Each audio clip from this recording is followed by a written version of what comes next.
उमरकोट पौर परिषद ward number 11 रे विभिन्न प्रकार समस्या देखा मिली।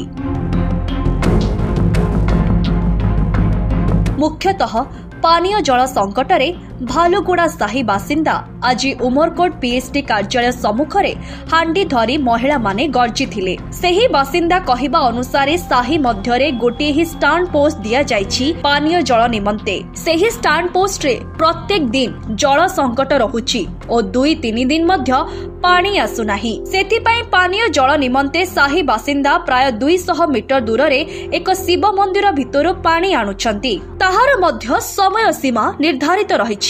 मंदिरर पूजा विधि सरिबा पूर्वरु पानी आनिबाको पड़े। तापरे सकाळ 10 घंटा समय रे मंदिर गेट बंद कर दिया जाउछि। एहा फलरे बहुत असुविधार सम्मुखीन हेउछंती। स्थानीय विधायक मध्य सेही भालुगुड़ा ग्राम रे बास करुछंती, किंतु ग्रामवासी गुहारी शुणु नाहांती।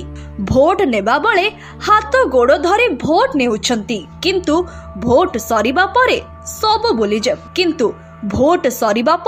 सब भूली जाउछंती बोली अभियोग करथिले एवं ग्रामवासी पीएचडी कार्यालय को जाई लिखित भावे जणाइछंती एक नलकूप खनन निमंते।